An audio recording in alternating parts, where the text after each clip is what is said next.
মনের খাতায় লিখে রাখো, আমায় করবে মনে আছে দূরে যেখানেই থাকো।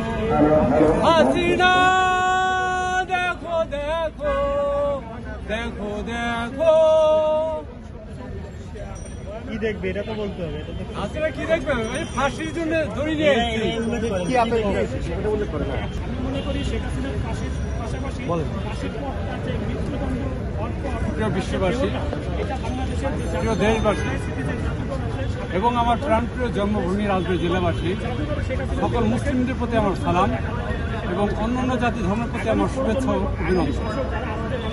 স্বার্থনীয় উন্নয়ন জবাব দেবে জনগণ। আমরা ধৈর্য হারিয়ে ফেলেছিলাম, আমাদের পায়ের তলা মাটি লুট হয়ে যাচ্ছিল, আমরা গৃহযুদ্ধ অস্ত্র আর মৃত্যুর মুখোমুখি দাঁড়িয়েছিলাম। আমাদের পাও ছিল, আমরা হাঁটতে পারি নাই, আমাদের মুখের ভাষা ছিল, কথা বলতে দেয় না, আমাদের চোখে ঘুম ছিল, আমরা বিছানা পাই নাই। আজকে 16.5 বছরের তার একনায়কতন্ত্র নীতিতে গত জুলাই আগস্ট 2024 সালে শেখ হাসিনার মদতে বাংলাদেশে যে কুখ্যাত খুনির যে নীল নকশা তিনি তৈরি করেছিলেন এবং তিনি যে যুদ্ধের রণাঙ্গন থেকে তিনি যে পালিয়ে গিয়েছিলেন, এখানে স্পষ্ট প্রমাণ এবং প্রমাণিত সত্যের আসলে এইভাবে কখনো আড়াল করা যাবে না, যেটা প্রমাণ। এটা যদি আমরা আড়াল করার চেষ্টা করি তাহলে শেখ হাসিনা আবার জন্ম নিতে পারে। তাই শেখ হাসিনা যেন আগামীতে এই বাংলাদেশে আমরা এমন একটা বিচার চাইব, যে বিচার হবে জনগণের রায়ের বিচার, যে রায় থাকবে তার সর্বোচ্চ শাস্তি ফাঁসির রায়।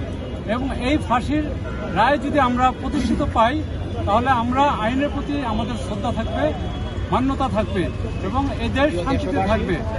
সংবিধানে লেখা আছে কেউ আইনের ঊর্ধ্বে নয়। এই ইতিহাস একটা ঐতিহাসিক একটা মাইলফলক, একটা দৃষ্টান্ত নজির হয়ে থাকবে যে বাংলাদেশের স্বাধীনতা যুদ্ধের পর এ যাবৎকাল এত বড় পরিসরে কারো কোনো বিচার হয় নাই। আমরা এক দুঃশাসকের বিচার দেখছিলাম, যিনি ছিলেন একনায়কতন্ত্রকামী একজন সরকার, যিনি ছিল ভারতের একজন গুপ্তঘাতক গুপ্তচর দালাল। তিনি ভারতের প্রতি এতটাই আশ্বস্ত হয়ে গিয়েছিলেন, তিনি অন্যান্য কর্তৃপক্ষের ভারতের প্রতি এতটাই বিশ্বস্ত হয়ে গিয়েছিলেন, তিনি মনে করতেন ভারতবিহীন হাসিনা অচল। তাই তিনি ভারতের মদতে, ভারতের নীল নকশায় আসলে আমাদেরকে তিনি সেভাবে পরিচালিত করতেন।